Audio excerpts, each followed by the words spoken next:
അഫ്ഗാനിസ്ഥാന്റെ കാര്യങ്ങളൊക്കെ നമുക്കറിയാം. അഫ്ഗാനിസ്ഥാൻ പാകിസ്ഥാനെ ഉറക്കുന്നില്ല എന്നുള്ളതാണ് യാഥാർത്ഥ്യം. അല്ല, മുഴുവൻ അറഞ്ചം പുറഞ്ച അടിച്ച് നോക്കുകയാണ് പാകിസ്ഥാനെ. അപ്പൊ പാകിസ്ഥാൻ ഇപ്പൊ തുറന്ന് സമ്മതിക്കുകയാണ് വിദേശ രാജ്യങ്ങളോട് സഹായം ചോദിച്ചുകൊണ്ട് അഫ്ഗാനിസ്ഥാനെ തീർക്കാൻ എന്നുള്ളത്. അത്തരത്തിലൊരു പദ്ധതി ഞങ്ങൾ തയ്യാറാക്കിക്കൊണ്ടിരിക്കുകയാണ് എന്ന് പറയുന്നുണ്ട്, തുറന്ന് പറയുന്നുണ്ട്.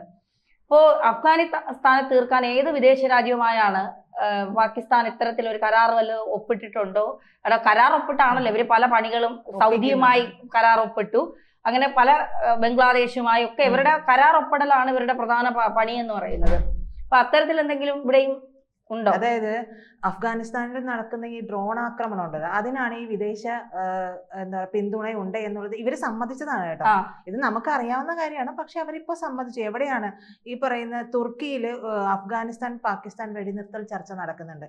ഇവിടെ വെച്ചിട്ടാണ് ഈ പൈതങ്ങൾ പറഞ്ഞത്, ഞങ്ങള് ഒരു രഹസ്യ കരാറൊക്കെ ഉണ്ടാക്കിയിട്ടുണ്ട്, അതിന്റെ പേരിലാണ് ഞങ്ങൾ അടിച്ചത്. മെല്ലെ അടിച്ചുകൊണ്ടിരിക്കുന്നേ ഉള്ളൂ. മെല്ലെ അടിക്കാൻ പറ്റുള്ളൂ, കാരണം അഫ്ഗാനിസ്ഥാന്റെ ഭാഗത്ത് നിന്ന് അറഞ്ചും പുറഞ്ഞും ധന്യ പറഞ്ഞ പോലെ അടിച്ചുകൊണ്ടിരിക്കുകയാണ്. അപ്പൊ ഇത് ഒരു തുറന്ന സമ്മതിക്കൽ വരുമ്പോൾ വെട്ടിലാവുന്നത് ഈ സഹായിക്കുന്ന രാജ്യമാണ്. പാകിസ്ഥാനെ സഹായിക്കുന്നത് ആരാണ് എന്ന് ചോദിച്ചാൽ നമുക്ക് കൃത്യമായിട്ട് അറിയാം. ഒരേ ഒരു കുത്തിത്തിരിപ്പേ, ഒരു കുഴിത്തിരിമ്പേ ഇവിടെ ഉള്ളൂ. അത് US ആണ്. തുർക്കിയുണ്ട്. തുർക്കിയുടെ ഭാഗത്തു നിന്ന് കൈയച്ച് അത് അവരിപ്പോ അപ്പോസ്തലന്മാരാവാൻ നടക്കുകയാണല്ലോ. അതായത് ആഗോള മുസ്ലിം ഇസ്ലാമിക തീവ്രവാദ സംഘടനകളുടെയൊക്കെ അപ്പോസ്തലനാവാൻ നടക്കുന്നുണ്ട്. ആ വഴിക്കും സഹായങ്ങൾ എത്തുന്നുണ്ട്. എന്നാലും ഇവിടെ ഈ ഒരു അടി നടക്കണമെന്നുണ്ടെങ്കിൽ US-ന്റെ കൂടുതലുള്ള ഒരു പിന്തുണ കൂടി കിട്ടാനുള്ള സാധ്യതകൾ കൂടുതലാണ്, കിട്ടിക്കൊണ്ടിരിക്കുകയും ചെയ്യുന്നുണ്ട്. നമുക്കറിയാം എന്തിനാണ് അസീം മുനീർ പോയിട്ട് ട്രംപിനെ ഇടക്കിടക്ക് തൊഴുന്നത്?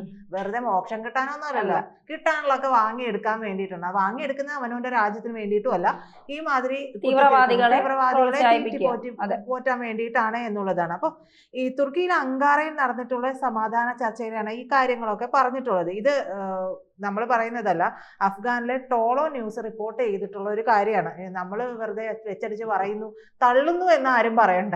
അഫ്ഗാനിസ്ഥാനിലുള്ള ടോളോ ന്യൂസിന്റെ റിപ്പോർട്ടാണിത്. അപ്പൊ ഏത് രാജ്യമായിട്ടാണ് കരാർ എന്ന് പറഞ്ഞിട്ടില്ല, അത് നമുക്ക് ഊഹിക്കാവുന്നതേ ഉള്ളൂ. നമ്മൾ ഈ പറഞ്ഞതുപോലെ തന്നെ അടുത്തിടെ ധന്യ പറഞ്ഞതുപോലെ US-ഉമായിട്ടും സൗദി അറേബ്യയുമായിട്ടും ഒക്കെ കാര്യങ്ങളൊക്കെ കരാറൊക്കെ ഒപ്പിച്ചു വെച്ചിട്ടുണ്ട്. പ്രതിരോധ കരാറുകളും മറ്റു സഹകരണ കരാറുകളും ഒക്കെ ഒപ്പിച്ചു വെച്ചിട്ടുണ്ട്. അപ്പോൾ ഈ ബാഹ്യ ഭീഷണികളെ നേരിടാൻ എങ്ങനെ ഉണ്ടെങ്കിൽ സഹകരണ കരാർ എന്ന് പറയുന്നത് മറ്റ് കാര്യങ്ങൾക്ക്, അതായത് ഉഭയകക്ഷി വ്യാപാരത്തിന് വേണ്ടിയിട്ടല്ല, പ്രതിരോധ കരാർ തന്നെയാണ്, സൈനിക കരാർ തന്നെയാണ്. അപ്പൊ ഈ സൈനിക കരാർ എന്ന് പറയുമ്പോൾ US-ന്റെ സൈന്യം പാകിസ്ഥാനിൽ ഇറങ്ങുമോ എന്നുള്ള ഒരു ആശങ്കയുണ്ടാവും. സ്വാഭാവികമായിട്ട് അതിനുള്ള സാധ്യതയില്ല. ഈ പാകിസ്ഥാനിൽ കിടന്ന് വെറുതെ അടിച്ച് അവരുടെ ആളുകളെ ഇല്ലാതെയാക്കാനായിട്ട് അവർക്ക് താല്പര്യമില്ല. പക്ഷെ എക്യുപ്മെന്റ്സ് കൊടുക്കാം. പലതരത്തിലുള്ള, നമുക്കറിയാം ജക്കാർത്ത വഴിയൊക്കെ പലതരത്തിലുള്ള ആയുധങ്ങളും ഒക്കെ വന്നിട്ടുള്ള കാര്യങ്ങളൊക്കെ നമുക്കറിയാം. അപ്പൊ പാകിസ്ഥാന്റെ പ്രധാനമന്ത്രി ഷെഹബാസ് ഷെരീഫ്, അങ്ങേർക്ക് അവിടെ വലിയ റോളൊന്നുമില്ല. അസീം മുനീർ തീരുമാനിക്കും ഇങ്ങനെ റാൻ മൂളും എന്നുള്ളതാണ്. അപ്പൊ ഇവർ തമ്മിലുള്ള കൂടിക്കാഴ്ചയിലും ഇത്തരത്തിലുള്ള കാര്യങ്ങൾ തന്നെയാണ് വന്നിട്ടുള്ളത്. പക്ഷേ ഇവിടെ നടക്കുന്ന മറ്റൊരു കാര്യമുണ്ട്. ഇവർക്ക് സമ്മതിക്കേണ്ടി വരുമ്പോൾ പോലും അഫ്ഗാനിസ്ഥാൻ തിരിച്ചടിക്കുന്നു എന്ന് പറയുന്നുണ്ട്. ഈ അഫ്ഗാനിസ്ഥാന്റെ കയ്യിൽ എവിടെ നിന്നാണ് ആയുധങ്ങൾ എത്തുന്നത്? അഫ്ഗാനിസ്ഥാന്റെ കയ്യിലേക്ക് ആയുധങ്ങൾ എത്തുമ്പോൾ നമ്മൾ ഈ പറയുന്ന പോലെ ആംബുലൻസ് ഒക്കെ എത്തിച്ചു എന്ന് പറയുന്നുണ്ട്. ഈ ആംബുലൻസിന്റെ ഉള്ളിൽ എന്തെങ്കിലുമൊക്കെ കൊടുത്തു വിട്ടിട്ടുണ്ടോ എന്നുള്ളത് നമുക്കറിയാൻ പാടില്ല.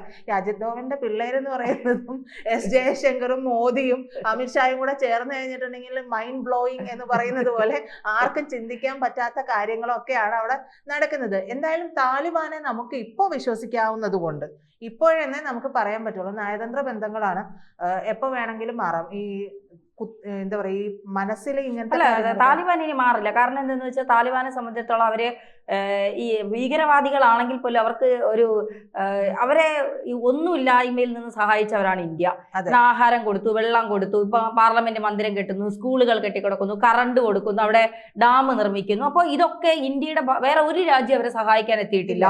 ഇന്ത്യക്ക് ഇന്ത്യയുടേതായ ഒരു നേട്ടമുണ്ട് അതുവഴി. അതിർത്തിയാണ് നമ്മുടെ പൈപ്പ് ലൈനൊക്കെ വരണമെങ്കിൽ താലിബാന്റെ കൂടി ഒരു സഹായം നമുക്ക് വേണം. ഇപ്പൊ റഷ്യയും ഇപ്പൊ താലിബാനോട് പറയും ഞങ്ങൾ നിങ്ങളോടൊപ്പം നിൽക്കാം, ഇന്ത്യ നിൽക്കുന്നത് കൊണ്ട് ഞങ്ങളുടെ കൂടെ പൈപ്പ് ലൈൻ അതുവഴി വരണം എന്നൊക്കെ ഉള്ളൊരു ഇത് അവരും പറയുന്നുണ്ട്. അപ്പൊ സ്വാഭാവികമായും താലിബാൻ ഇനി ഇന്ത്യക്കെതിരെ ഇനി ഇപ്പോഴത്തെ സർക്കാർ മാറി വേറെ ഏതെങ്കിലും സർക്കാർ വന്നാൽ ഒരുപക്ഷെ താലിബാൻ തനിക്കോണം കാണിക്കുമായിരിക്കാം, സാധ്യതയുണ്ട്. നരേന്ദ്രമോദി സർക്കാർ അല്ലെങ്കിൽ BJP സർക്കാർ അധികാരത്തിൽ ഇരിക്കുന്നിടത്തോളം കാലം താലിബാന്റെ മനസ്സിനൊരു മാറ്റം വരാൻ സാധ്യത കുറവാണ്. അതെ, ഈ താലിബാനാണ് ഇപ്പൊ മാത്രമല്ല അവര് ആയുധങ്ങളെക്കാൾ കൂടുതൽ ഉപയോഗിക്കുന്ന ഗറില്ല യുദ്ധമുറകളാണ്. അതിൽ പിടിച്ചു നിൽക്കാൻ പാകിസ്ഥാനെ കൊണ്ട് നടക്കില്ല. കാരണം തിന്നുക, ആളുകളെ കൊല്ലുക, ഇത് മാത്രമാണ് ഉമ്മാരുടെ ജോലി എന്ന് പറയുന്നത്. മറ്റൊന്നും ഉമ്മാർക്ക് അറിയില്ല. കുറെ തോക്കെടുക്കുക, ചാവേറുകളാവുക, മറ്റേ വെടിവെച്ച് കൊല്ലുക, അല്ലെങ്കിൽ അല്ലാത്ത രീതിയിൽ കൊല്ലുക, ഇതൊക്കെ ഉമ്മാർക്ക് അറിയാവോ, ഈ പാകിസ്ഥാനികൾക്ക് അറിയാവോ. ശിവന്മാർ അങ്ങനെയല്ല. ഉമ്മാര് ഈ കാടുകളിൽ കിടന്ന് ഗോത്രവർഗ്ഗങ്ങളിലൊക്കെ കിടന്ന് ഗറില്ല യുദ്ധമുറകളൊക്കെ പഠിച്ചു വന്നവന്മാരാണ്. ഇവന്മാരുടെ മുന്നിലൊന്നും പിടിച്ചു നിൽക്കാൻ പാകിസ്ഥാനിലെ ഒരു ഭീകരവാദികൾക്ക് കഴിയില്ല. അതാണ് ഇവരുടെ ഒരു ആയുധം എന്ന് പറയുന്നത്. നമ്മള് പറയില്ലേ വലിച്ചു കീറി ഭിത്തിയിൽ മുനീറിനെ എന്ന് വലിച്ചു കീറും എന്നുള്ളത് കണ്ടറിഞ്ഞാൽ മതി. അതെ, അതാണ് ഇപ്പോഴത്തെ അവസ്ഥ. ഇപ്പൊ ധന്യ പറഞ്ഞതുപോലെ നമ്മൾ പലതും അവർക്ക് കൊടുക്കുന്നുണ്ട്. ഈ താലിബാൻ സർക്കാർ 2021 അവിടെ ഭരണത്തിൽ വരുന്നത്, അമേരിക്ക ഓടിച്ചിട്ട്. അപ്പം അത് കഴിഞ്ഞ് കഴിഞ്ഞപ്പോഴേക്കും ഇവര് നമ്മളോട് പറഞ്ഞിട്ടുള്ള ഒരേ ഒരു കാര്യം എന്താണെന്നറിയോ, ഇതുവരെ എന്താണോ ഇന്ത്യ അവിടെ ചെയ്തുകൊണ്ടിരുന്നത് അത് ദൈവത്തെ ഓർത്ത് നിങ്ങൾ പൂർത്തിയാക്കി തരണം, ഞങ്ങൾക്ക് വേറെ വഴിയൊന്നുമില്ല. കാരണം ഈ ട്രസ്റ്റബിൾ കൺട്രി എന്ന് പറയുന്ന ഒരു പേരിലേക്ക് ഇന്ത്യ മാറിക്കഴിഞ്ഞു അവർക്ക്. അപ്പോൾ അവര് ഇപ്പൊ ഒരു അണക്കെട്ടല്ല കേട്ടോ, 2 അണക്കെട്ടാണ് അവിടെ പണിയുന്നത്. ഒരെണ്ണം സൽമ അണക്കെട്ട് പണിത് കഴിഞ്ഞു, അതിന് 300 മില്യൺ ആണ് ഇന്ത്യ അവിടെ മുടക്കിയിട്ടുള്ളത്. രണ്ടാമത്തെ അണക്കെട്ടിന്റെ പണി അടക്കാണ്, ഇന്ത്യ ചെയ്യത്തുമില്ല. അപ്പോ 250 മില്യൺ ആണ് അതിനു വേണ്ടി മുടക്കിയിട്ടുള്ളത്. ഇപ്പോ അല്ല, ഇതിന്റെ ഇതെന്ന് വെച്ചാൽ നമ്മളിപ്പോ പാകിസ്ഥാൻ അടിക്കേണ്ട, നമ്മൾ അടിച്ചാലേ പ്രശ്നം വരുള്ളൂ. ഇപ്പൊ അഫ്ഗാൻ കൊടുക്കുന്നുണ്ട്, അറഞ്ച പുറച്ച് അവന്മാര് കൊടുക്കുന്നുണ്ട്.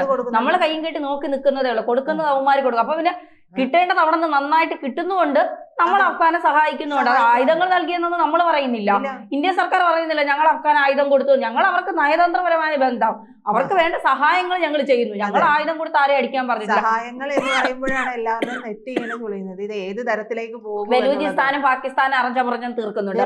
ബലൂചിസ്ഥാനും നമ്മൾ ആയുധം കൊടുത്തെന്നവരോടും പറഞ്ഞിട്ടില്ല. പക്ഷെ അവരുടെ കയ്യിൽ ഏറ്റവും മികച്ച ആയുധ ശേഖരണങ്ങളുണ്ട്, അത് വെച്ചിട്ടാണ് അവര് പാകിസ്ഥാനെ തീർക്കുന്നത്. POKയിലും പ്രശ്നം നടക്കുന്നുണ്ട്. നമ്മൾ അവർക്കൊന്നും കൊടുത്തു നമ്മൾ പറയുന്നില്ല, പക്ഷെ അവരും എടുത്തിട്ട് അറഞ്ച പറഞ്ഞ് തീർക്കുന്നുണ്ട്. 4 പാടുന്ന തട്ടിക്കളിക്കാണ് ഈ കൊരങ്ങനെ കയ്യിൽ പൂമാല. പാകിസ്ഥാൻ ഇങ്ങനെ ഓരോ സൈഡിൽ നിന്ന് വലിച്ചു കീറി ഒട്ടിച്ചോണ്ടിരിക്കുകയാണ്. ഇനി തുർക്കി എന്തെങ്കിലും സഹായം കൊണ്ട് വന്നാൽ തുർക്കിക്ക് എടുത്തിട്ട് കൊടുക്കും. US വന്നാൽ US മുമ്പിൽ നമ്മൾ പറമുട്ട് പിടിക്കില്ല എന്നുള്ളത് US മനസ്സിലായ കാര്യമാണ്. അപ്പോൾ അവിടെയും നമ്മൾ ജയിക്കും എന്നുള്ള കാര്യത്തിൽ ഇന്ത്യയാണ് മുന്നിൽ എന്നുള്ള കാര്യത്തിൽ ഒരു സംശയം വേണ്ട. മൊത്തത്തിൽ പാകിസ്ഥാൻ മുറുകിയിരിക്കുകയാണ്. അതെ, ഇന്ത്യക്കും അഫ്ഗാനിസ്ഥാനും ഇടയിൽ തന്നെ മുറുകിയിട്ടുണ്ട്. ഇനി ബാക്കി റഷ്യ കൂടി വരുമ്പോഴുള്ള കാര്യം ഒന്നൊന്ന് തീർന്ന് എന്ന് പറഞ്ഞാൽ മതി, അവസാനിച്ച് പാകിസ്ഥാനായിട്ട്. ഇനി എന്റെ ജീവിതം ബാക്കിയല്ലോ എന്നുള്ളതായിരിക്കും അസിം മുനീർ ഉൾപ്പെടെ ചിന്തിക്കാൻ പോകുന്ന ഒരു കാര്യം. അപ്പൊ പൂർണ്ണമായിട്ടും അഫ്ഗാനിസ്ഥാനെ കൊണ്ട് നമുക്ക് ഇത്തരത്തിൽ അഫ്ഗാനിസ്ഥാന് വന്ന മാറ്റം എന്ന് പറഞ്ഞില്ലേ തന്നെ, അത് പറയുമ്പോൾ തന്നെ മറ്റൊരു കാര്യം കൂടി നമുക്ക് ചേർത്ത് പറയാൻ തോന്നുന്നു. അതായത് അവിടെ ഇപ്പോൾ ജയ് ശ്രീറാം വിളികൾ മുഴങ്ങി തുടങ്ങി. മുത്താക്കി വന്നപ്പോ പോലും പറഞ്ഞു ഞങ്ങൾക്ക് അങ്ങനെ അവിടെ നമ്മൾ 3 ഇടങ്ങളിൽ ബുദ്ധപ്രതിമ തകർത്തതിന്റെ പ്രതീകമായി ഞങ്ങൾ 3 ഇടങ്ങളിൽ അമ്പലങ്ങൾ അഫ്ഗാൻ പറയാണ് ഞങ്ങൾ അമ്പലങ്ങൾ.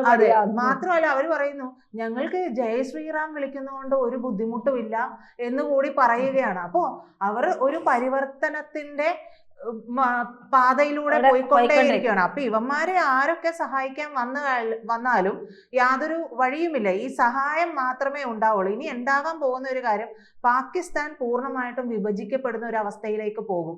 കുറച്ചു ഭാഗം US കയ്യിൽ, കുറച്ചു ഭാഗം ചൈനയുടെ കയ്യിൽ, ബാക്കിയുള്ള ഭാഗം ആരുടെ കയ്യിൽ വന്നു ചേരും എന്നുള്ളത് നമുക്ക് എന്തായാലും കാത്തിരുന്ന് തന്നെ കാണാം. കൂടുതൽ വാർത്തകളും വിശേഷങ്ങളും നിങ്ങളിലേക്ക് എത്താൻ ABC മലയാളം സബ്സ്ക്രൈബ് ചെയ്യുക, ബെൽ ബട്ടണും അമർത്തുക.